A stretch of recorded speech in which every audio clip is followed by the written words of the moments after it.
चलो बेटा करते स्टार्ट। कन्वर, इधर ध्यान दे बेटा आप। पहले तो सारे ये बताओ, बी रेगुलर, रेगुलर हो मतलब 4 डेज वीक हमने बोला है, अब ये क्लासेस आपकी रखेंगे तो उसमें आपको क्या होना है, रेगुलर होना है। आपका टाइम कौन सा हो गया, मंडे वाला है ना, Monday Wednesday Saturday and Sunday. अगर हमने बीच में से मान लो कोई छुट्टी वुट्टी आ जाए, एक क्लास कोई और निकाल ली, तो उसमें फिर आपका संडे क्या कर दिया करेंगे, ऑफ कर दिया करेंगे ऐसे करके। और एक दिन आपका क्या है, टेस्ट है। मंडे वेडनेसडे फ्राइडे सैटरडे, नहीं फ्राइडे और संडे, हाँ नहीं Sunday, Monday Wednesday Friday Saturday test, और संडे भी है। 3 दिन में होगा नहीं कुछ, 3 दिन में नहीं होगा, आपको 4 क्लासेस तो लगानी पड़ेंगी। अब संडे वनडे नींद वींद सब कुछ भूल जाओ बेटा। अब कोई संडे नहीं है, कोई मंडे नहीं है, ठीक है। चलो मैं स्टार्ट कर रहा हूं बेटा, तो लेट स्टार्ट। कर लो कर लो कर लो। स्टार्ट किया जी हमने 12th physics revision for board. ठीक है, मान के चलो आपने बोर्ड की रिवीजन करनी है। जिसका बेटा सिलेबस अच्छी तरह से हो गया है उसको भी रिवाइज करना पड़ेगा। जिसका सिलेबस कुछ मिस हो गया, जैसे कोई कह रहा है मेरा ऑप्टिक्स मिस हो गया, कोई और चैप्टर मिस हो गया, ज्यादा चैप्टर मिस हो गए, उसका भी रिवाइज हो जाएगा। ओके, मेन बड़े बड़े जो डेरिवेशन टाइप चीजें ना वो नहीं होंगी, लेकिन लगभग सारा कवरअप कर जाएंगे। ओके, एक चीज आपसे मांगनी है हमने कि रेगुलरिटी। अगर रेगुलरिटी रहेगी तो आपके पास बेटा पूरा का पूरा अभी नवंबर पड़ा है, पूरा क्या पड़ा है, दिसंबर पड़ा है, पूरी की पूरी क्या पड़ी है, जनवरी पड़ी है। ठीक है, जनवरी को हमने बोला कि चलो बैकअप में रखा, हम 2 महीने में एक बार कवरअप करेंगे साइकिल सारा का। स्टार्टिंग के जो चैप्टर्स हैं वो भूल चुके होंगे आपको, इलेक्ट्रोस्टैटिक्स वगैरह वाले, वो हम थोड़ा आराम से करेंगे। आराम से मतलब अगर थोड़ा टाइम ज्यादा भी लग रहा होगा तो कोई दिक्कत वाली बात नहीं है, वैसे भी वो बड़े चैप्टर। ठीक है जी, एक बार ये हो गए, लास्ट वाले अपने आप ही घूम जाएंगे आपके। मतलब ऑप्टिक्स के बाद जो मॉडर्न फिजिक्स एंड जो अभी अभी आपने सेमीकंडक्टर वाला चैप्टर किया, उसको रिवाइज करने की बहुत ज्यादा हमें जरूरत पड़ेगी नहीं। जब उसको मेन सिलेबस कवर अप करने में इतना कम समय लगा है, तो रिवाइज करने में तो और कम समय लगेगा ना। तो स्टार्टिंग वाला पोर्शन हैवी पोर्शन है, उसको बढ़िया से रिवाइज करेंगे। समझ लो हम आपका ऑप्टिक्स तक अगर हमें आराम से भी करना पड़ जाए, आराम से भी कवर अप करें। ठीक है, अगर किसी के चैप्टर्स मतलब नहीं आते तो कोई दिक्कत वाली बात नहीं है, अभी कवर अप हो जाएंगे। मैंने बोला मुझे क्या चाहिए आप लोगों से, एक चाहिए नंबर 1, भाई क्या दे देना, रेगुलरिटी। अगर इसमें से 3 4 चीजें मैं लिख रहा हूं, एक भी चीज मिसिंग होगी तो समझ लो इसके बाद फिर आपके पास कोई बैकअप प्लान नहीं होगा, कोई टाइम नहीं होगा, इसके बाद तो समय हाथ से निकल जाना है। One thing regularity, another thing notes. जो आपने अपनी पूरा साल बेटा जो कॉपी में नोट्स बनाए हैं ना नोटबुक में, वो मस्ट है, सबसे जरूरी चीज वो है। अगर किसी के इनकम्प्लीट है, वैसे उसको खुद ही कंप्लीट करनी चाहिए, लेकिन मैंने अभी बोला है कि जो सबसे बढ़िया नोट्स लगेंगे, आप लोगों ने बना रखे होंगे 1 2 बच्चों की कॉपी लेकर ना, उसकी पीडीएफ रेडी कर कर आपको आपके ग्रुप में क्या कर देंगे, शेयर कर। अब जिसका ज्यादा मिसिंग है वो वहां से हेल्प ले लेना, जिसका एक आधा चैप्टर मिसिंग है वो अपने नोट्स खुद के नोट्स ही पढ़ना। ठीक है जी, तो अनदर थिंग नोट्स। तीसरे नंबर पे हमें चाहिए होगी बेटा सबके पास एनसीईआरटी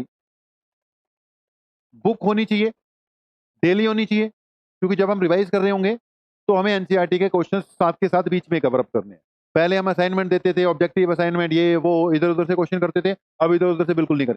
सारा क्वेश्चन कहाँ से करेंगे हम, एनसीईआरटी बुक से करेंगे। वही नहीं खत्म होने, इतने ज्यादा क्वेश्चन है, पहले बीच में आएंगे इन टेक्स्ट क्वेश्चन, फिर लास्ट की एक्सरसाइज के क्वेश्चन है, वही नहीं हमसे खत्म होने। ओके, और सिलेबस से बाहर हम बिल्कुल भी नहीं जाएंगे। तो ये 3 चीजें फॉलो करो, बात बनेगी अपनी। बाकी अपना जो रिवीजन का जो पूरा पैटर्न होगा बेटा, हमने क्या बोला, pattern will be totally NCERT base. हमने एनसीईआरटी को बेस बना के काम कवर अप करना है, उसी से अपना काम हो जाएगा, कोई दिक्कत वाली बात नहीं है। अगली बात, एनसीईआरटी के जो टॉपिक कवर अप करते हैं, टॉपिक अपने हिसाब से कराएंगे। टॉपिक कवर अप करते करते एनसीईआरटी के बीच में टेक्स्ट क्वेश्चंस आते हैं, इन टेक्स्ट क्वेश्चन, सॉल्व एग्जांपल जिसको बोलते हैं। ओके, वो हम सारे के सारे यहीं पे कवर अप करते हैं। कुछ पहले कवर अप हो गए लेकिन वो रिपीट हो जाएंगे, सारे यहीं पे कवर अप कर जाएंगे।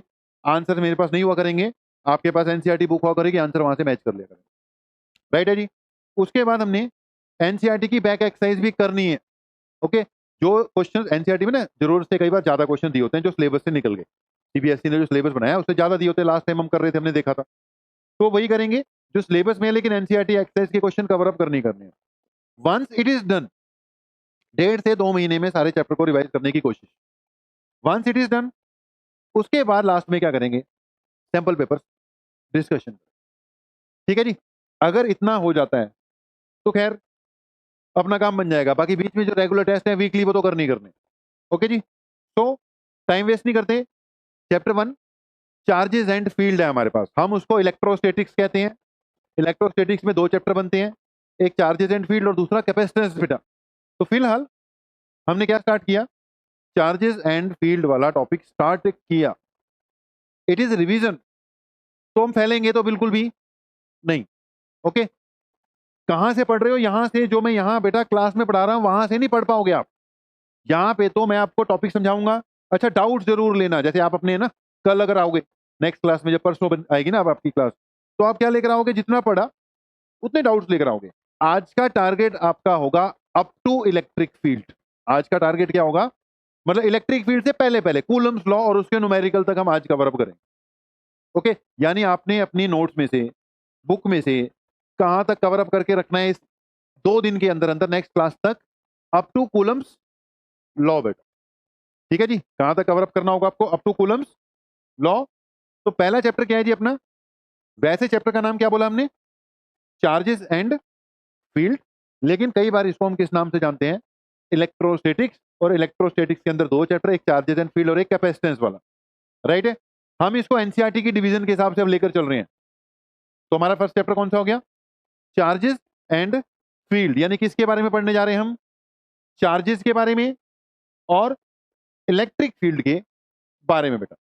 ओके, तो अगर आप चार्जेस के बारे में पढ़ रहे हो तो चार्जेस एंड फील्ड में बेटा हम बेसिकली चार्जेस को रेस्ट पर ही रखेंगे। तो बात क्या आती है कि यूनिट का नाम क्या बन गया, इलेक्ट्रोस्टैटिक्स। तो व्हाट इज इलेक्ट्रोस्टैटिक्स, सत्किरत बेटा ये चैप्टर तेरे को कितना का आता है, परसेंटेज के हिसाब से बता, 0%, 10%, 20%, इस हिसाब से बता कितने परसेंट आता है, कितना, मतलब 50-70% आता है, फिर कोई दिक्कत की बात नहीं, सबको इतना। इस वक्त जितना बच्चा बैठा है सबको ये 50% में मान के चल रहा हूं कि 50% ही आता है। 50% आपको अभी डबल मेहनत करनी पड़ेगी तब जाके कवर। अगर तू कह रहा है बेटा तेरे को 50% आता है, मतलब मैं माइंड में ये लेकर चल रहा हूँ कि जो मेरे पास बच्चे अभी ज्वाइन करे हैं, जैसे एक सुमन आई है और एक आप आया हो, कि उनको बिल्कुल भी नहीं आता, 0% आता है, लेकिन तभी मैंने फिर भी पूछ लिया, आपने कह दिया 50% आता है, तूने 70 बोला, 70 भी नहीं, हम इसको 30-40-50% मान के चलते हैं। तो अगर हम 40% भी मान लें तेरे को आता है, तो फिर मैं पूरी फुल डिटेल में अंदर घुस घुस कर डेरिवेशन डेरिवेशन तो नहीं कराऊंगा, उसके लिए नोट्स आपको प्रोवाइड कर देंगे। बाकी हाँ, अभी मैं बिल्कुल भी जल्दबाजी में नहीं, मैं बिल्कुल आराम से, ये नहीं है रिवीजन का मतलब ये नहीं है कि बस चलते चले जा रहे हैं, चलते जाए, ऐसा नहीं। जहां बोलोगे सर तेज हो रहा है, हमें पढ़ने का क्या चाहिए, टाइम चाहिए, वहां पर हम और क्या कर देंगे, इसको स्लो कर देंगे। वैसे ही ये जो अल्टरनेट क्लासेस का पैटर्न है ना बेटा रिवीजन में, ये अल्टरनेट क्लास का पैटर्न किस लिए होता है, ताकि बच्चे को पढ़ने का टाइम मिल जाए। अब अल्टरनेट क्लास का मतलब ये नहीं है कि एक दिन का जो गैप है उसमें आप मतलब वेब सीरीज देखोगे या फिल्में देखोगे या फिर कहीं और, मतलब इस टाइम को डिवोट करोगे। बेटा इस टाइम पे ये सब करने का टाइम ही नहीं है आपके पास। ये अल्टरनेट डेज इसलिए होते हैं कि बच्चे को जितना करवाया गया है पढ़ने का भी क्या मिले, टाइम मिले।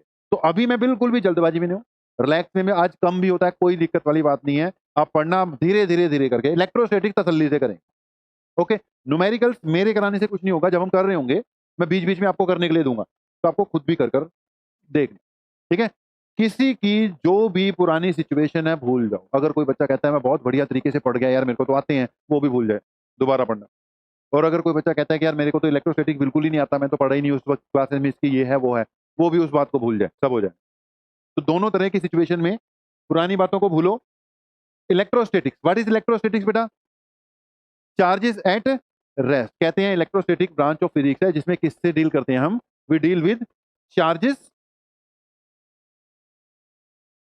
Eight rest. तो हमारी बात बेटा कहां से शुरू होनी है, चार्ज से स्टार्ट होनी है। ठीक है, नोट वोट जितना हो सकता है क्लास में मतलब थोड़ा बहुत देख लेना, लेकिन ज्यादा हम क्वेश्चंस पे फोकस करेंगे। मैं बीच में प्रीवियस ईयर बोर्ड क्वेश्चन भी फिट करूंगा एनसीईआरटी के साथ साथ, बीच में ही टॉपिक के हिसाब से ना प्रीवियस ईयर क्वेश्चंस भी क्या करेंगे फिट करेंगे, एक बार वो फ्लो में चीजों को आ जाने दो। पहला टेस्ट आपका इस सैटरडे नहीं, नेक्स्ट सैटरडे होगा। ठीक है, इस सैटरडे तक इतना ज्यादा कवर अप ही नहीं होगा, 2 ही क्लासेस हो पाएंगे ना आपकी। नेक्स्ट सैटरडे से हम टेस्ट वाला सिस्टम भी स्टार्ट करेंगे। तो चार्ज को किससे डिनोट करते थे हम बेटा, क्यू से डिनोट करते हैं, स्मॉल क्यू से भी कर सकते हैं, कैपिटल क्यू से भी कर सकते हैं। यूनिट इसकी कूलम्ब है, छोटी यूनिट स्टैट कूलम्ब है। ये सब चीजें तो रिपीट करने की जरूरत नहीं है ना, कि क्यू से इसको डिनोट करना है। यूनिट इसकी क्या है, कूलम्ब।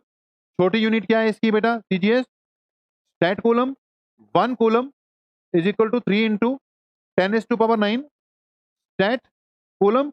ये सब बेटा आप अपनी नोट्स बने हुए होंगे, फुल डिटेल में करवाया हुआ है आपको, अपने नोट्स को पढ़ो। मैंने अभी थोड़ी देर पहले बोला है कि सबसे इंपॉर्टेंट चीज आप लोगों के लिए क्या है, कॉपी में बने हुए नोट्स, उसके बिना बात नहीं बननी। एनसीईआरटी तो एडिशन है आपकी, तो कॉपी में बने हुए नोट्स चाहिए होंगे। तो ये छोटी मोटी बातें, चार्ज क्या होता है, एक्सेट्रा एक्सेट्रा, जल्दी बोलो, पढ़ लोगे ये तो कोई दिक्कत वाली बात नहीं है। ठीक है, चार्ज की यूनिट क्या होती है, कूलम। कूलम बहुत बड़ी यूनिट है, इसलिए हमें इसकी क्या यूनिट यूज करनी पड़ती होती है, माइक्रो कूलम, नैनो कूलम या पिको कूलम। माइक्रो यानी 10⁻⁻6 कूलम, नैनो यानी 10⁻⁻9 कूलम, पिको यानी 10⁻12 कूलम। तो चार्ज से बात शुरू होगी आपकी। Electrostatics branch of physics will deal with charges at rest. तो सबसे पहली बात, what is electrostatic, it is charges at rest. हमारा चार्ज रेस्ट पे होगा, रेस्ट पे होते हुए भी कई कारनामे ये कर लेगा, जिसको पढ़ने के लिए पूरी की पूरी यूनिट बनी है इलेक्ट्रोस्टैटिक। ठीक है जी, एक तो ये दूसरे चार्ज पे क्या लगा देगा, फोर्स लगा देगा। दूसरा, इसके कारण उसके आसपास क्या आ जाएगा, इलेक्ट्रिक फील्ड आ जाएगा। तीसरा, इसके आसपास क्या आएगा बेटा, इलेक्ट्रिक पोटेंशियल। चौथा किसका कंसेप्ट आएगा, इलेक्ट्रिकल पोटेंशियल एनर्जी। और पांचवा किसका कंसेप्ट आएगा, कैपेसिटेंस। पांचवा किसका कंसेप्ट आ जाएगा, कैपेसिटेंस। कैपेसिटेंस के लिए चैप्टर ही अलग है। चार्जेस एंड फील्ड में 5 चीजें पढ़नी है, कुल मिला के 6 चीजें तुम्हारे पास। Number 1, charge itself, what is charge, charge की प्रॉपर्टी ये है वो है, आप अपनी कॉपी में से पढ़ोगे बेटा, राइट। दूसरा, कूलम्स लॉ। तीसरा, electric field, electric potential, potential energy. 5 हो गए, और एक आएगा लास्ट में फिर कैपेसिटेंस। जल्दी बोलो, इतना याद आना शुरू हो गया कि what is electrostatics, study of charges at rest. Okay, rest पे होगा तो हमें ये सब चीजें पढ़नी पड़ेंगी। चार्ज क्यू, छोटा क्यू, ये चलता रहेगा पूरे चैप्टर में, चलता रहेगा, राइट है जी। ओके, चार्ज क्या होता है, फंडामेंटल प्रॉपर्टी ऑफ मैटर, जिसके कारण इलेक्ट्रिकल प्रॉपर्टीज क्या होती हैं, अराइज होती हैं। ओके, ये इसकी यूनिट होती है, ये हो गया, ये हमने पहले ही बात कर ली। तो सारी स्टोरी किसके इर्द गिर्द है बेटा इस चैप्टर में, चार्ज के इर्द गिर्द। पहले तो ये थोड़ा सा बेटा पॉजिटिविटी से ये रिस्पॉन्स दो कि क्या आप रिवीजन अपने आप घर पर करने जा रहे हो कि नहीं करने जा रहे हो। Revision is never done in classes, revision कभी भी क्लासेस में नहीं होती, ये हमेशा कहां पर होती है, घर पे होती है। ओके, कुछ बच्चे ऐसे हैं जो अपने आप ही कर सकते हैं, अपने आप ही कर सकते हैं, उनको गाइड करने की भी जरूरत नहीं है, लेकिन बेटा वो परसेंटेज काफी कम होती है। एक नॉर्मल एवरेज जो बच्चा है उसको गाइड एंड तक करना पड़ता है, और उसके लिए अब ये रिवीजन क्लासेस में गाइडेंस के लिए खड़े हैं। ठीक है, हम आराम नहीं कर रहे, हम एंड तक यहां पर मतलब खड़े रहेंगे। लेकिन अब आपका वर्क ज्यादा स्टार्ट होता है, ये जो मैं बोल रहा हूं हो जाएगा हो जाएगा हो जाएगा, मतलब आपको अंदर से मतलब फीलिंग आनी चाहिए कि हाँ हमें करना ही पड़ेगा। आप अपने नोट्स निकालो और इनको जाकर रीड आउट करो, कुछ नहीं है। अगर नोट्स मिसिंग है उसका इलाज मैंने बोला मैं कर दूंगा, उसका इलाज आपका कर दिया जाएगा। अब दोबारा कॉपी लेके पूरा नोट्स वोट्स करने की जरूरत नहीं है, मैं पीडीएफ बनवा के आपको भिजवा दूंगा, प्रिंट आउट निकलवा कर रख लेना जो जो चैप्टर जिसका मिसिंग होगा। तो चार्ज के बारे में अपने आप पढ़ोगे बेटा। अगली बात, प्रॉपर्टीज ऑफ चार्ज। अब देखो, जहां जहां पे मैं मार्क करूंगा, वैसे मैंने पहले भी मार्क कर रखा है, वहां वहां से क्वेश्चन बनेगा, क्वेश्चन। इससे पहले जो बोला मे भी उसमें से भी क्वेश्चन बन जाए, लेकिन प्रॉपर्टीज ऑफ चार्ज पे तो क्वेश्चन बनेगा कि इसमें से क्वांटाइजेशन वाली प्रॉपर्टी है, Q equal to plus minus N E, उसमें तो न्यूमेरिकल आएगा। ठीक है जी, तो आपको इंपॉर्टेंस के हिसाब से चीजों पर स्ट्रेस देना भी आना चाहिए कि किस चीज पे स्ट्रेस देना है, किस चीज को सरसरी तौर पर ऐसी बस थोड़ा सा रीड करके आगे निकल जाना है। तो प्रॉपर्टीज ऑफ चार्ज जो है, कई प्रॉपर्टीज है, मैंने लिखवाई होंगी पहले। Charge is scalar quantity, charge is transferable, charge is additive in nature, it is conserved, it is quantize, ऐसे करके खूब सारी प्रॉपर्टीज हमने लिखवाई होंगी ना। तो स्केलर है, ट्रांसफरेबल है, एडिटिव इन नेचर है, कंजर्व्ड है, क्वांटाइज्ड है। बोलो, हो जाएंगी कुछ प्रॉपर्टीज याद कि नहीं। अब इनमें से बेटा सबसे इंपॉर्टेंट प्रॉपर्टी जिसमें हमें क्वेश्चन ही आ जाएगा डायरेक्ट, वो कौन सी है, concept of quantization of charge. तो इसको बेटा रिपीट करवा रहा हूं। किसको रिपीट करा रहे हैं हम, क्वांटाइजेशन ऑफ चार्ज को। तो अगली बात आ गई बेटा, quantization of charge. Quantization of charge क्या था, अगर आपके पास नोट्स हो तो उसमें बकायदा लिखा हुआ होगा कि it is quantization of charge means charge can take only some fixed quantities which are integral multiple of n e, याद है कि नहीं, which is integral multiple of n e. तो क्वांटाइजेशन ऑफ चार्ज मतलब चार्ज की values अपनी मर्जी से नहीं रख सकते, these are some fixed values which are multiples of e. E यहां पर क्या है 1.6 into 10⁻⁻19 coulomb. E is 1.6 into 10⁻⁻19 coulomb बेटा, इलेक्ट्रॉन या प्रोटॉन पे आने वाला चार्ज। प्रोटॉन पे भी इतना होता है, इलेक्ट्रॉन पे भी इतना ही होता है। तो इस वैल्यू को आमतौर पे किससे डिनोट करते हो आप? प्लस या माइनस ई से डिनोट करते हो। बेटा थोड़ी थोड़ी बात चलनी शुरू होती हुई नजर आ रही है कि नहीं? मैं बार बार एक ही बात रिपीट कर रहा हूं, यहाँ रिवीजन नहीं होनी, रिवीजन आपके घर पे होनी है जब आज जाकर तुम अपने नोट्स निकालोगे और कूलम्स लॉ तक अपने नोट्स में से जितना भी लिखा हुआ है उसको नेक्स्ट क्लास तक कवर अप कर कर आओगे, तब लगेगा कि रिवीजन हो रही है। अदरवाइज कोई रिवीजन नहीं है, हम जितना मर्जी चला लें उसका कोई फायदा नहीं है, खुद पढ़ना पड़ेगा। ओके, तो Q is equal to N E या Q is equal to plus minus N E. Okay, ये बताए कोई भी बच्चा, क्या मुझे यहां पर और डिटेल देने की जरूरत है? क्या हो जाएगा? हो जाएगा। एक तो इसकी स्टेटमेंट पढ़ो कि quantization of charge means charge can take only some fixed quantities which are integral multiple of e, मतलब चार्ज ऐसी कुछ वैल्यूज ही ले सकता है जो ई की क्या है, मल्टीपल्स में चलती है। ई की वैल्यू आपको बताई थी, राइट है। अब यहां से एक क्वेश्चन बनता होता है, calculate number of electrons in 1 coulomb of charge. अब चार्ज कितना दे दिया बेटा? 1 कूलम। किसी को रिजल्ट याद है? एक कूलम में कितने इलेक्ट्रॉन आते होते हैं? यस, 6.25 इंटू 10⁻18 है ना। Q equal to N E, यहाँ पे Q की जगह 1 पुट कर दो तो 1 इज इक्वल टू क्या हो जाएगा बेटा? N E. एन किसके इक्वल हो जाएगा? 1 divided E, 1 divided by 1.6 into 10⁻19 put करोगे बेटा तो ये क्या बन जाएगा? It will be equal to 6.25 into 10⁻18। ठीक है जी, 6.25 इंटू 10⁻18। ओके, तो मैंने सबसे पहले स्टार किस पे डलवाया? Properties of charge. अब प्रॉपर्टीज में कई थी, उसमें स्टार किस पे डलवाया? Quantization of charge. ये सब समझ होती है बच्चे की कि जब आप रिवाइज कर रहे हो तो आपकी समझ है भाई किस पे रुकने हैं, किसको ऐसे ही जाने देना है। ठीक है, ये आपकी समझ है ना बेटा। अब समझ कैसे आएगी? वो क्लासेस लगा लगा कर आएगी, खुद पढ़कर नहीं आएगी। अब खुद ही पढ़ के बच्चे को क्या पता कि कैसे किस किस जगह से क्वेश्चंस आते रहते हैं, वो तो हमने बताना है। यहां पर आपके मतलब टीचर का रोल आता है। अदरवाइज पढ़ने को फिजिक्स का क्या है, फिजिक्स तो पढ़ ही लेगा बच्चा। कई बार ऐसे भी बच्चे हैं जो अपने आप ही बुक में से पढ़ पढ़कर अपना सीख जाते हैं। तो फिजिक्स का मतलब यहाँ पे कुछ नहीं है, फिजिक्स तो कोई भी पढ़ा देगा। मेन ये है कि एग्जाम में कहां पर रुकना है, कहां पे आगे निकल जाना है, ये सबसे इंपॉर्टेंट चीज होती है। तो आपको इस जगह पर होल्ड ऑन देना है, इस जगह पे न्यूमेरिकल करना है, एनसीईआरटी का एक आधा आएगा वो भी कर लेना है, या एक जो बात है ये भी, मतलब Q equal to N E वाला न्यूमेरिकल आ सकता है, बड़ा सिंपल। ओके, अगली बात मेथड्स ऑफ चार्जिंग। ठीक है, मेथड्स ऑफ चार्जिंग में 3 मेथड्स हैं। एक तो हो गया चार्ज क्या होता है, दूसरा क्या हो गया प्रॉपर्टीज। प्रॉपर्टीज में हमने बोला अच्छा पहले दिन कराई होगी तो एक दिन पूरा मैं किस पे लगा देता हूं?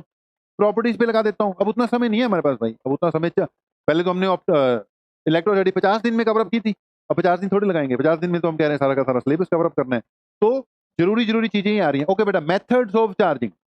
मेथड्स ऑफ चार्जिंग बेटा सुनी होंगी तुमने, 3 मेथड यूज करते हैं।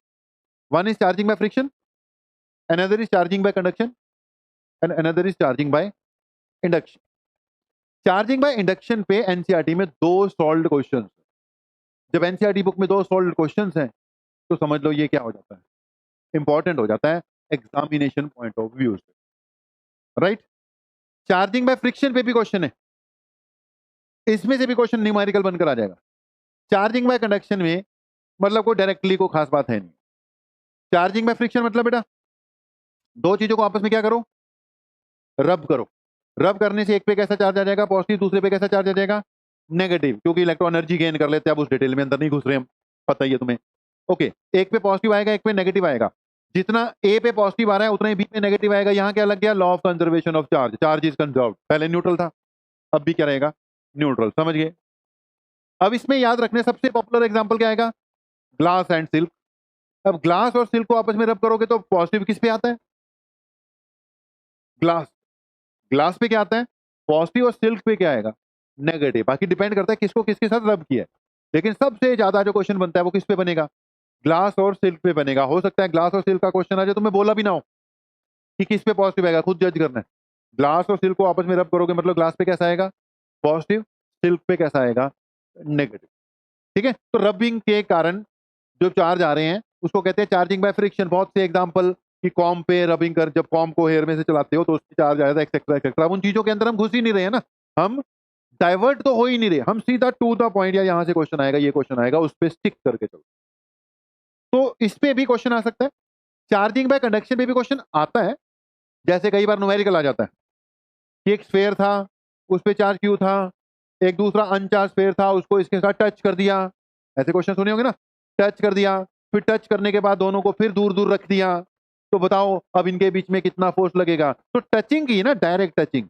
तो ए से बी पे जो चार्ज गया है वो किसके कारण गया होगा, बाय कंडक्शन गया होगा। बोलो समझ रहे हो, ठीक है जी। तो क्वेश्चन इसमें भी बनता है, लेकिन सबसे ज्यादा मेरे हिसाब से हमें क्या डिस्कस करना चाहिए, चार्जिंग बाय इंडक्शन डिस्कस करना चाहिए। ओके करवाता हूं। फ्रिक्शन पे क्वेश्चन कैसा आएगा, वो कहेगा ए और बी को रब किया गया है, या ग्लास और स्टील को क्या कर दिया गया रब। ग्लास पे 10 माइक्रोकूलम चार्ज आ गया, कितना आ गया 10 माइक्रोकूलम। बताओ सिल्क पे कितना आएगा, तो सिल्क पे कितना आएगा -10 माइक्रोकूलम आएगा। एक क्वेश्चन होता है कॉमन सा क्वेश्चन, बोर्ड क्वेश्चन है, वही डिस्कस करवा देता हूं कि भी एक ग्लास रॉड है एक सिल्क क्लोथ है, इन दोनों को आपस में रब किया, ग्लास ने कितना चार्ज अटेन कर लिया 10 माइक्रोकूलम। ओके, पहला सवाल डालता है सिल्क ने कितना अटेन किया, तो आंसर क्या आएगा इसका -10 माइक्रोकूलम। जल्दी बोलो समझ गए। दूसरा सवाल वो पूछेगा कि क्या इस दौरान मास का कोई लॉस हुआ है, तो आप बोलोगे हुआ है बट नेग्लिजिबली स्मॉल। आप बोलोगे yes there is loss of mass but it is negligibly small. कैसे हो गया मास का ट्रांसफर भाई, दोनों में से इलेक्ट्रॉन लूज किसने किए जल्दी बताओ, ग्लास। ग्लास ने इलेक्ट्रॉन लूज किए, सिल्क ने क्या किए गेन। तो किसका मास लूज हुआ, ग्लास का। गेन किसका हुआ, सिल्क का। अब वो बात दूसरी है, इलेक्ट्रॉन पे जो चार्ज होता है, सॉरी मास होता है इलेक्ट्रॉन का, वेरी वेरी वेरी वेरी क्या होता है स्मॉल होता है, इसलिए उसको नॉर्मली तो इग्नोर किया जाता है। लेकिन अगर इस चैप्टर में ये क्वेश्चन आता है तो हमारा आंसर क्या होना चाहिए, yes there will be change in. मैंने 2 क्वेश्चन कराए हैं अभी तक, किस पे कितना चार्ज आएगा और मास का लॉस हुआ है कि नहीं हुआ। अब इसी पे ध्यान से सुनो, इसी पे एक तीसरा क्वेश्चन आता है आमतौर पर कि हाउ मेनी, मतलब which has gained electron and which has lost. तो silk has gained some electron, glass had loosed some electron. समझ गए, क्वेश्चन आता है how many electrons are gained by silk. Silk ने गेन किए ना, कितने गेन किए, अब तुम बताओ क्या लगाऊं, कितने इलेक्ट्रॉन्स गेन किए, तो क्या लगेगा यहां पर Q इक्वल टू एन ही लग जाएगा। क्या लग जाएगा, Q is equal to n into e लग जाएगा। ये कितना दे रखा है 10 माइक्रोकूलम, एन जो है निकालना है, ई की वैल्यू कितनी होती है बेटा 1.6 इंटू 10⁻19। तो एन किसके इक्वल आ गया 10 डिवाइडेड बाय 1.6 इंटू 10⁻19, 10 माइक्रो था -6। ओके, मैं बोलते ही चले जा रहा हूं कि तुम्हें समझ में भी लग रहा है, लग रहा है जी। आप पैटर्न समझ पा रहे हो, पैटर्न मतलब पहले जब हमने पढ़ाया होगा तो सारा टाइम कहां लग गया, पहले हमारा चार्ज उसकी प्रॉपर्टीज वो डिटेल विटेल में डिस्कस करने। अब हमने प्रॉपर्टीज में जो मेन मेन है उस पर फोकस करके सीधा क्या बोल रहा हूं कि एक तो प्रॉपर्टीज पे क्वेश्चन आ जाएगा, एक इस टाइप का क्या आ सकता है न्यूमेरिकल आ सकता है। इसमें 2 कंसेप्ट इन्वॉल्व हो गए। पहला कंसेप्ट कौन सा इन्वॉल्व हुआ जल्दी बताओ, फ्रिक्शन वाला। दूसरा कंसेप्ट कौन सा इन्वॉल्व हो गया, क्वांटाइजेशन ऑफ चार्ज वाला, यानी Q equal to N E वाला कंसेप्ट भी क्या हो गया इसमें इन्वॉल्व हो गया। कोई दिक्कत वाली बात। अब मैंने इसको सॉल्व नहीं किया, क्या आप लोग जिस जिस पैटर्न पे मैं चल रहा हूं उस पैटर्न को फॉलो कर लोगे, मतलब जब आप अपनी कॉपी में पढ़ रहे होगे तो आप अपनी कॉपी से पढ़ोगे फुल डिटेल में। बस जिन जिन चीजों को मैंने ज्यादा स्ट्रांगली बोला है उन चीजों पे आपका ऑटोमेटिकली माइंड क्या करेगा, कुछ देर के लिए टिक करेगा और उन चीजों को उसके हिसाब से आप देखोगे। ये कराया मैंने क्वेश्चन पहले भी होगा, जब पहले करा रखा है पूरा सिलेबस उस वक्त भी कराया ही होगा। जल्दी बोलो किया जा सकता है, ठीक है, इसको करके देखने में टाइम वेस्ट करने की जरूरत तो नहीं है। Okay, charging by conduction touch करना, अगली बात आती है चार्जिंग बाय इंडक्शन। क्या था बेटा चार्जिंग बाय इंडक्शन? एक स्फेयर ए है, दूसरा स्फेयर बी है। अगर ये अपना पॉजिटिव चार्ज लेके ज्यादा नजदीक चले जाए इसके, तो ये इसके इलेक्ट्रॉन को क्या कर लेगा? अट्रैक्ट कर लेगा। इस तरफ कैसा चार्ज आ जाएगा? पॉजिटिव। मतलब इसके दोनों एंड पे क्या इंड्यूस हो जाएंगे? चार्जेस इंड्यूस हो जाएंगे। मेरे सवाल का जवाब देना, अगर बी मेटल है तो चार्जेस इंड्यूस होंगे इस पे कि नहीं होंगे? होंगे। अगर बी मेटल ही नहीं है तो चार्जेस इंड्यूस होंगे? नहीं होंगे। तो फ्री इलेक्ट्रॉन होंगे तभी इंड्यूस होंगे। तो चार्जिंग बाय इंडक्शन बेटा तभी पॉसिबल है अगर आपने जिसके ऊपर चार्ज इंड्यूस करवाना है वो क्या हो? मेटलिक। अगर वो मेटलिक नहीं है तो चार्जिंग बाय इंडक्शन पॉसिबल ही नहीं है। जल्दी बताओ, ठीक समझ रहे हो कि नहीं? ओके, एक और बात, क्लास जो है अगर उसमें आप अपने डाउट्स लेकर आकर पूछो, बाकी अपने आप कि यार सर हम ये पढ़ रहे थे, ये वाला कंसेप्ट क्लियर नहीं हुआ, ये पढ़ रहे थे ये वाला, तो उससे और मैं, क्योंकि कल से डाउट आने शुरू हो सकते हैं। इस बार के डाउट नहीं, ऐसे नहीं लेंगे हम कि क्वेश्चन नंबर दिस या क्वेश्चन नंबर दैट। एनसीईआरटी में पूरी सॉल्व करा दूंगा, क्वेश्चन पूछने वाला फंडा ही खत्म। आप अपने आप कर लेना, लेकिन मैं एक बार सारी सॉल्व करा ही दूंगा। ठीक है जी, आप अपना क्वेश्चन पूछने वाला फंडा हमने खत्म ही कर दिया। क्वेश्चन कहां से पूछना? जब आप थ्योरी पढ़ रहे होगे ना, थ्योरी में से कोई डाउट आ रहा होगा तो वो जरूर पूछ। ओके, और मैं तो पूछे ही करूंगा। जल्दी बताओ, ये वाला कंसेप्ट क्लियर है, याद है? तो इंडक्शन सिर्फ किस में होती है बेटा? मेटल्स के केस में ही होती है। अगर जिस पे चार्ज तुमने इंड्यूस करवाना है नॉन मेटल है तो उस पर इंड्यूस होने ही नहीं है, क्योंकि उसके अंदर फ्री इलेक्ट्रॉन है ही नहीं है। ओके, तो एक स्फीयर ए है, तुम इसको इसके काफी करीब लेकर गए, इसके एक एंड पे क्या इंड्यूस हो गया? नेगेटिव। दूसरे एंड पे क्या हो गया? पॉजिटिव। लेकिन अगर इसको वापस दूर ले जाओगे तो फिर से ये दोनों चार्जेस क्या हो जाएंगे? इक्वली मिक्स हो जाएंगे, यानी इस पे चार्ज नहीं आएगा। यानी इसको ले जाने से पहले हमें इसकी क्या करनी पड़ेगी? अर्थिंग करनी पड़ेगी। अर्थिंग से ये सारा का सारा जो पॉजिटिव चार्ज है कहां चले जाएगा? ग्राउंड पे चले जाएगा। ठीक है, ये सारा पॉजिटिव चार्ज बेटा कहां चले गया? ग्राउंड पे चले गया। बोलो समझ रहे हो कि नहीं? तो सारा चार्ज ग्राउंड पे चले गया। ओके, अब इसको ले जाओगे, अर्थिंग भी हटा दोगे, तो इस पे कैसा चार्ज आ जाएगा? नेगेटिव चार्ज आ जाएगा। कोई दिक्कत वाली बात? याद है चार्जिंग बाय इंडक्शन कि नहीं? बोला करो कुछ। ए है, उसको पास लेके आना है पहले। जब चार्जेस इंड्यूस हो जाएंगे दूसरी वाली साइड की भी क्या कर देनी है हमने? अर्थिंग कर देनी है। उसके बाद जो लेकर आए हैं उसको दूर ले जाओ। ठीक है जी, अब इस पे बेस बेटा हमारे पास चार्जिंग बाय इंडक्शन पे बेस्ड एनसीईआरटी के दो एग्जांपल। ये एनसीईआरटी का क्या है? एग्जांपल है। आपके पास बुक होगी उसमें से देख लेना, बाकी यहां पे क्लास में भी थोड़ा बहुत नोट करोगे तो बढ़िया रहोगे। अब ये दो स्फेयर्स हैं, ठीक है जी, दो क्या हैं? स्फेयर्स। ठीक है, दोनों पे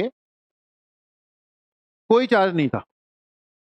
देख रहे हो जी, दो स्फेयर्स हैं, टच करके रखे हुए हैं, दोनों पे कोई भी चार्ज नहीं है। बी सिचुएशन में क्या होता है? एक पॉजिटिवली चार्ज रॉड इनके पास आती है, तो जब पॉजिटिवली चार्ज रॉड आएगी तो वो इसके इलेक्ट्रॉन्स को इस साइड पे इकट्ठा करना शुरू कर देगी कि नहीं करेगी? जवाब दो, हुआ कि नहीं? बोलो समझ गए कि नहीं? पुरानी सिचुएशन क्या थी? दो स्फेयर्स हैं, आपस में टच है, इसमें पॉजिटिव नेगेटिव चार्ज इक्वली क्या है? डिस्ट्रीब्यूटेड। ठीक है, उसने समझा रखा है। वो कहता है कि कोई ऐसा तरीका बताओ कि बिना टच किए हुए इन दोनों पे क्या आ जाए? चार्ज आ जाए। बिना टच किए हुए दोनों पे चार्ज आ जाए। तो क्या किया जी? ग्लास रॉड लेकर आए, एक एंड पे क्या आ गया? नेगेटिव। दूसरे एंड पे क्या आ गया? पॉजिटिव। अगर ये सिंगल स्फेयर होता तो इधर नेगेटिव आ जाता, इधर क्या आ जाता? पॉजिटिव। ये दोनों जोड़ के एक ही बन गए। मेटल है ना बेटा, दोनों को जोड़ दो तो एक ही बन गया। एक एंड नेगेटिव हो गया, दूसरा एंड क्या हो गया? पॉजिटिव। समझ रहे हो कि नहीं? ये डायग्राम जाके अंडरस्टैंड कर लेना, क्वेश्चन बनकर आ जाएगा इस पे कुछ ना कुछ। ओके, अगली सिचुएशन जो आती है, क्या हो जाता है? एक पे नेगेटिव, दूसरे पे क्या हो गया? पॉजिटिव। मतलब ये सिचुएशन है कि जब ये आ रहा है, अभी आ रहे हैं चार्जेस, और ये जो आने थे आगे, इन दोनों को क्या कर दिया? थोड़ा सेपरेट कर दिया। दिख रहा है कि नहीं? दोनों में सेपरेशन थोड़ी बढ़ा दी है। ठीक है, अगली सिचुएशन में इसको क्या कर दिया? रिमूव कर। जैसे रिमूव किया इसकी अट्रैक्शन खत्म हो गई, नेगेटिव पॉजिटिव ने अट्रैक्ट किया, लेकिन अब ये टच नहीं है, इकट्ठे होने की कोशिश है, लेकिन अब ये टच नहीं है। थर्ड सिचुएशन में इसको दूर दूर कर दिया था। आगे अगर इनको अब दूर दूर कर दें तो एक पे नेगेटिव आ जाएगा, एक पे क्या आ जाएगा, पॉजिटिव आ जाएगा। सबसे पहले स्फीयर चेक करो, ठीक है, दोनों अनचार्ज थे। दूसरी सिचुएशन चेक करो, क्या तुमने चार्ज लाकर दोनों में से किसी भी स्फीयर पे टच करवाया है डायरेक्टली? नहीं करवाया। क्या तुमने फ्रिक्शन करवाई है? नहीं करवाई। दूर से ही अल्टीमेटली इन पे चार्जेस क्या करवा दिए, इंड्यूस करवा दिए। This is charging by induction. जल्दी बोलो, समझ रहे हो कि नहीं? जब हम पढ़ाते हैं हम अपने हिसाब से पढ़ाते थे शुरू में, लेकिन अब मैं स्टिकी किस पे कर रहा हूं, एनसीईआरटी बुक के हिसाब से चल रहा हूं। तो जल्दी बताओ बेटा, डायग्राम क्लियर होगा कि नहीं होगा? और बोला तो करो कुछ, ये डायग्राम क्लियर होगा, जाके पढ़ोगे कि नहीं पढ़ोगे? पढ़ लोगे जी। दो चीजें, दो, आपको कहीं जाने की जरूरत नहीं है, कहीं भी जाने की जरूरत नहीं है। आपके पास कॉपी में नोट्स बन गए, प्लस आपके पास एनसीईआरटी बुक है, उन दोनों का क्या करो, यूज करो। अदरवाइज आप जितनी मर्जी किताबें खरीद लो, लास्ट में बच्चा ना भागा फिर रहा होता है, वो पूछता रहता है सर अब बोर्ड की तैयारी के लिए कौन सी बुक लूं, बोर्ड की तैयारी के लिए सैंपल पेपर कौन सा लूं, एक्सेट्रा एक्सेट्रा, तरह तरह के सवाल पूछेगा।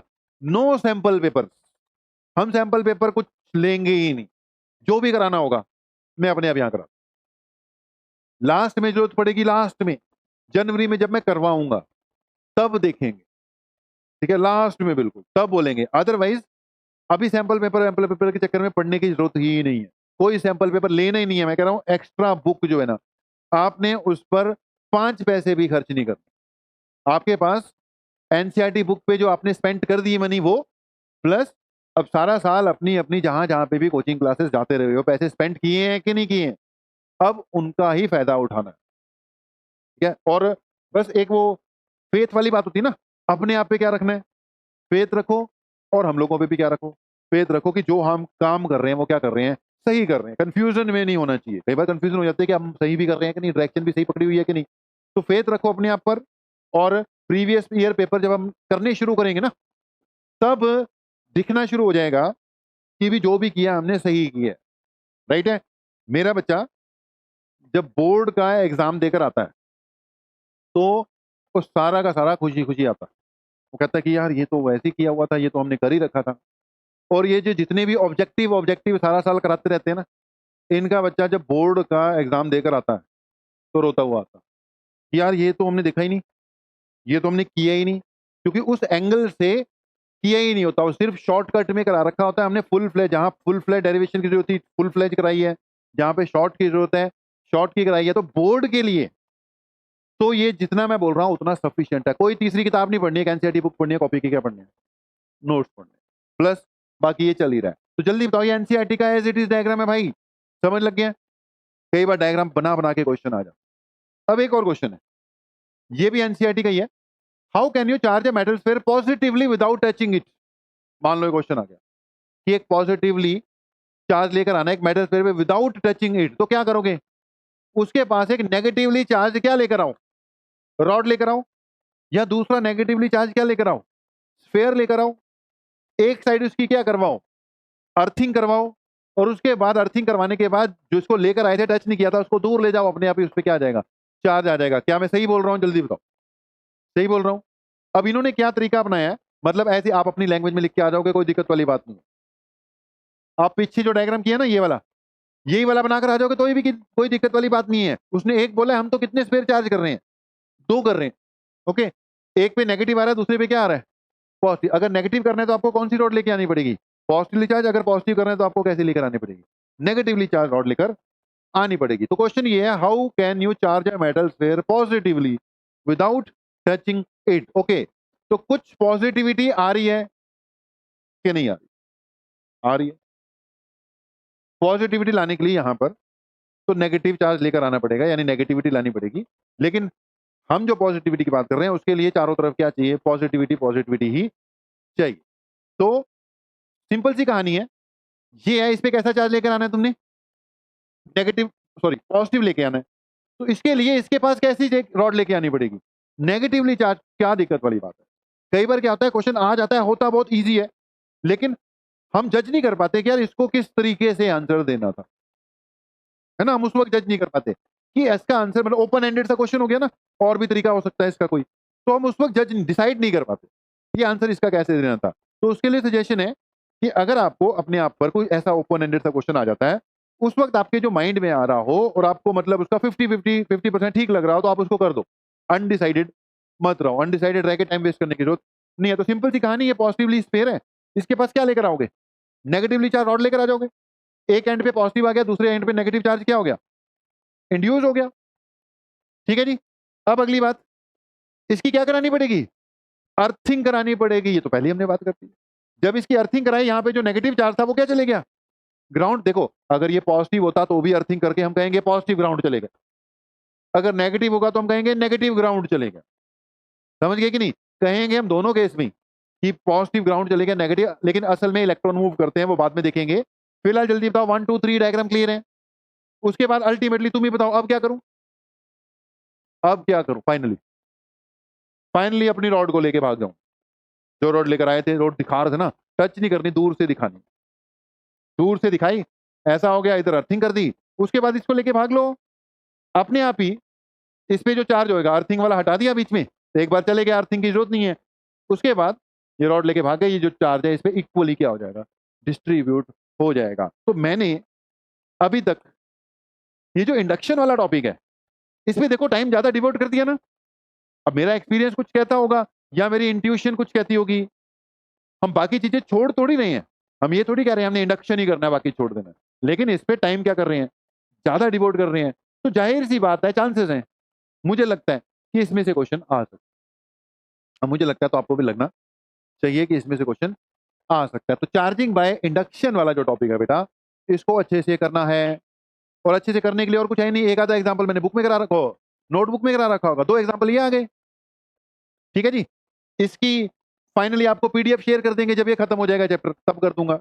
अदरवाइज आप अपनी कॉपी में से जो नोट्स बने हुए हैं बेटा, उसको पढ़ो। जिसके पास नोट्स नहीं है वो अरेंज करो, उसका इंतजाम मैंने बोला है कुछ दिनों में कर दूंगा आपका। वो बढ़िया से जिसने नोट्स बना रखे होंगे उसकी कॉपी लेकर उसको पीडीएफ बनाकर आपको शेयर करवा। राइट है जी।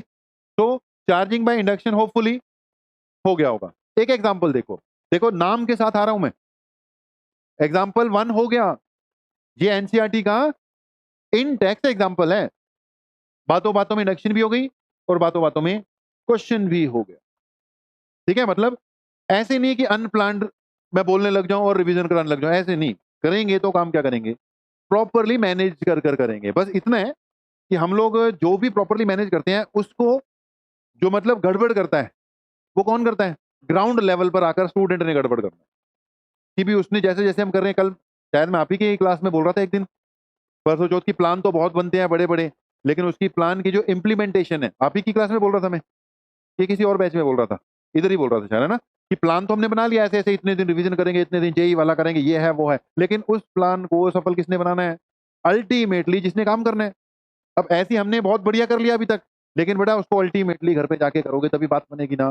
तो एग्जाम्पल 1.1 हो गया, जल्दी से एग्जाम्पल 1.2 देखो। एनसीईआरटी के क्वेश्चन बड़े अजीब से होते हैं और ये अजीब से ही जाके एग्जाम में गिरते हैं। फिर if 10⁹ electron move out of a body to another body, कितने इलेक्ट्रॉन निकले? 10⁹ electron move out of a body to another body every second, एक सेकंड में कितने इलेक्ट्रॉन निकल रहे हैं? 10⁻. How much time is required to get a total charge of 1 coulomb? Charge कितना इकट्ठा करना है? 1 कूलम। ठीक है, और नंबर ऑफ इलेक्ट्रॉन्स की बात कर रहा है, तो जाहिर सी बात है क्या लगेगा?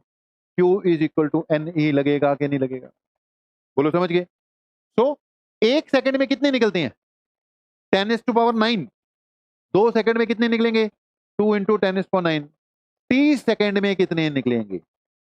T इंटू 10⁹ निकलेंगे कि नहीं? जल्दी बोलो भाई। तो total charge sorry total electrons कितने निकले एक सेकंड में? 10⁹. तो एन टी सेकंड्स में कितने निकले? T into N 10⁹. जल्दी बोलो यार, समझ में लग गया? ये क्या हो गया? Total number of electrons. अब करूं क्या? Q is equal to n ही कर देता हूं। Q is equal to n into e. Q कितना इकट्ठा करना है? 1 कूलम करना है, जल्दी बोलो, समझ गए? Q की वैल्यू कितनी कलेक्ट करनी है मुझे? 1 coulomb. N into E, N की जगह क्या आएगा? 10⁹ into T into E. Okay, यहां से 1 divided by E into 1 divided by 10⁹. Equal to T. जल्दी बोलो, समझ गए कि नहीं? बोला करो, समझ गए? ओके। अब कुछ चीजें ना पुरानी मेहनत काम आ जाती है। अब पुरानी मेहनत ये कहती है कि 1/e की वैल्यू 6.25 इंटू 10⁻18 होती है, अभी बताई थी तुमने, एक कूलम में अगर निकालने होते तो 1/e ये कितना होता है? 6.25 इंटू 10⁻18 इंटू 10 क्या आएगा? -9 आ जाएगा। और बोलो समझ गए? इसको सॉल्व कर लो, ये 6.25 इंटू 10⁻9 आ जाएगा। बोलो समझ गए? नहीं, सही कर रहा हूं? हाँ, 10⁻9 सेकेंड्स आ जाएगा टाइम। ठीक है जी, समझ गए कि नहीं? बुक है एनसीईआरटी बुक? एनसीईआरटी बुक है किसी के पास? अगर है तो आंसर चेक करो। 6.25 इंटू 10⁻9 सेकेंड, इसका क्या आना चाहिए? आंसर है बुक, देख लिया, यही आ रहा है। ओके, अब देखो क्वेश्चन करते वक्त ना आपको एक बात पता लगेगी कि अगर आप पढ़ रहे हो और आप काम कर रहे हो, उसका कहीं ना कहीं बेनिफिट होता है। जैसे अगर किसी को अपनी पुरानी बात याद आ गई, यार ये तो वही आ गया 1/1.6 इंटू 10⁻19, तो हमारी मेहनत बच गई कि नहीं बच गई? वरना हम इसको सॉल्व कर रहे होते ना। मुझे भी नहीं पता था कि ये क्वेश्चन अभी ये वाला आने वाला है। मैं तो बस इसको जब बना रहा हूं, जो आपकी पीपीटी बनती है, आज सुबह बनाई है, तो उसमें एनसीईआरटी बुक खोलकर उसका क्वेश्चन नंबर उठाया, 1 उठाया, 2 उठाया, 3 उठाया, और जहां पे सेट करना है, जिस जगह पर जिस टॉपिक सेट किया हुआ है, पढ़े मैंने भी नहीं है कि अब कौन सा क्वेश्चन आ रहा है, तो भूल जाते हैं क्वेश्चन। अब मुझे नहीं पता था ऐसे होगा, लेकिन यहाँ पे इस चीज का देखो यूज हुआ। किस किस को यहां तक क्लियर हुआ ये बताओ? 1.2 तक क्लियर है? ओके। अब जिन बच्चों को तो मैंने कराया हुआ, देखो मुझे पता है कि मैंने क्या कराया क्या नहीं कराया। बस एक बार तू बता सतकीरत, अपनी लगभग 40-45 मिनट की क्लास हो गई, इस पैटर्न पे अगर चलेगा तो तेरी बात बन जाएगी? बन जाएगी ना? बस अपनी इस पैटर्न पे चलेंगे, हमारे पास टाइम सफिशिएंट है सारे चैप्टर में। और बाकी बच्चे भी बेटा, ऑल जितने भी हैं, हिमांशी खुश हो रही है? हिमांशी तुझे भी बेटा शुरू से करना पड़ेगा सब कुछ। मतलब कुछ स्टूडेंट हैं, मैं कई बार क्या हमेशा ही क्लास में साफ साफ तौर पर सबका नाम लेके बात करता हूं कि भी तू पीछे है, तू आगे है, वो पर्टिकुलरली कह के बात करता हूँ। तो कई बच्चे हैं, हर्षसाजन हो गया, हर्षसाजन है ना नाम, हर्षसाजन हो गया, अभिनव है, कन्वर की क्लासेस मिसिंग है, नाज ने बहुत क्लासेस मिस की हैं। तो आप लोगों को मतलब ये लगा लो कि अभी काम करना पड़ेगा, पॉजिटिव जोर लगेगा जो। अगर अब भी कर लोगे तो कोई दिक्कत वाली बात नहीं है। पुरानी तो मैं भूल गया ना, मुझे नहीं पता कि भी किसने पहले कितनी पढ़ाई की है, मैं तो मान के चल रहा हूँ सबको अभी करनी। ठीक है, तो आपको नाम लेके बोल रहा हूँ कि आपको करना पड़ेगा। ओके, अब बताओ फर्स्ट डे अगर हम लाइट ही रखें, एक बार ये क्वेश्चन करो, लाइट ही है बस, ये वाला क्वेश्चन कर लो। How much positive and negative charge is there in 1 cup of water? अब देखो ये एक ओपन एंडेड क्वेश्चन है, मैं जल्दी से करा देता हूं इसको। कप, कोई कहेगा मेरा कप तो इतना बड़ा होता है, कोई कहेगा मेरा कप तो इतना बड़ा। तो अब कप के साइज तो क्या है, फिक्स नहीं है ना, उसने ये तो बोला ही नहीं कितना साइज हो। लेकिन जब इसने सॉल्व कर रखा है ना, वो मान के चल रहा है, मतलब एनसीईआरटी बुक में जब ये सॉल्व किया तो मान के चल रहा है कि कप में 250 ग्राम ऑफ वाटर, राइट? अब हमें अगर एग्जाम में क्वेश्चन आएगा, एग्जाम में वो पर्टिकुलर कर देगा कि 250 ग्राम लेना है कि 100 ग्राम लेना है। अब एनसीईआरटी वालों ने इसको 250 ग्राम मान रखा। तो ये है भाई एक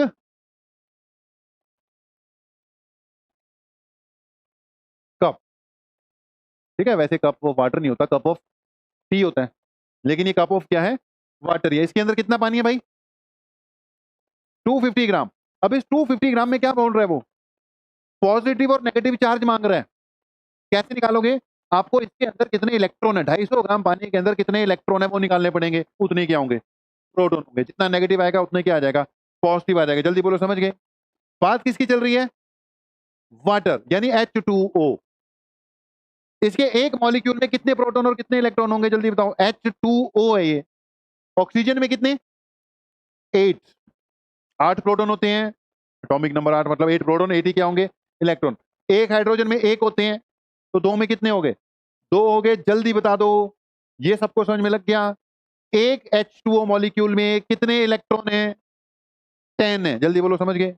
हमें निकालना पड़ेगा कि इसके अंदर कितने ऐसे H2O के मॉलिक्यूल्स हैं। उसको 10 से मल्टीप्लाई कर देंगे, उतने इलेक्ट्रॉन आ जाएंगे। उसको E से मल्टीप्लाई कर देंगे, उतना चार्ज आ जाएगा। बोलो बात खत्म? कैसे जा रहे हैं पता लग रहा है? कंफ्यूजन तो नहीं है? अपने आप देखना। लेकिन कितने मॉलिक्यूल्स के लिए पहले मुझे क्या निकालना पड़ेगा? कितने मोल्स हैं। मोल्स कहां से निकल जाएगा? मास से निकल जाएगा। ओके, इसका मॉलिक्यूलर मास कितना होता है H2O का? जल्दी बता दो कितना? 18, क्योंकि नंबर ऑफ मोल्स निकालने के लिए मोलर मास चाहिए होगा ना, ग्राम मॉलिक्यूलर मास चाहिए होगा 18। ओके, तो पहले मैंने निकाले number of moles. Okay, number of moles कितने हो गए? Mass divided by gram molecular mass. जल्दी बताओ, समझ में लग गया? ये आगे नंबर ऑफ मोल्स। एक मोल में कितने मॉलिक्यूल्स होंगे? एवोगैड्रो नंबर के इक्वल। केमिस्ट्री चल रही है सारी। ये नंबर ऑफ मोल्स निकलेंगे। Therefore total number of H2O molecule, number of moles into 6.023 into 10 की पावर 23। बोलो ऊपर से जा रहा है कि समझ में लग रहा है? एवोगैड्रो नंबर से क्या कर दिया? मल्टीप्लाई कर दिया और बोला करो हाँ ना। ठीक है, ये क्या निकला तुम्हारे पास? कितने मॉलिक्यूल्स हैं? एक मॉलिक्यूल में कितने इलेक्ट्रॉन है? 10। तो टोटल नंबर ऑफ इलेक्ट्रॉन और प्रोटॉन्स कितने हो गए? 250 बाय 18 इंटू 6.023 इंटू 10 की पावर 23 इंटू 10। बेटा ये क्या आया? टोटल नंबर ऑफ प्रोटॉन्स और electrons in this cup of water. जल्दी बताओ, चार्ज आ गया कि अभी आएगा? चार्ज आ गया कि अभी आएगा? अभी आएगा। क्या करूं इसको? ई से मल्टीप्लाई। ये अभी क्या आया है? टोटल नंबर ऑफ इलेक्ट्रॉन्स आए हैं, ये अभी एन आया है। देयरफॉर पॉजिटिव चार्ज या नेगेटिव चार्ज बराबर ही होगा। It will be 250 by 18 into 6.023 into 10 की पावर 23 इंटू 10 इंटू ई। इसको सॉल्व करोगे बेटा तो चार्ज आएगा। ठीक है जी। अब एक बात, लास्ट बात सुनो, आपके लिए एक एडवांटेज है। मैंने आपके न्यूमेरिकल न्यूमेरिकल सब बंद कर दिया। कोई असाइनमेंट नहीं मिलनी कि आपने 10 क्वेश्चन सॉल्व करने हैं, 50 सॉल्व करने हैं, कुछ नहीं करना। आपको जाकर आज कितने न्यूमेरिकल सॉल्व करने हैं? 3 ही करने। बस यही 3 करने, अपने नोट्स पढ़ने। ये 3 सॉल्व कर लेना, अपने नोट्स पढ़ लेना। बाकी हम एक दिन छोड़ के यानी कि परसों अपनी क्लास लगाएंगे। और बस पॉजिटिविटी रखो, सारी बात बनेगी। ठीक है जी।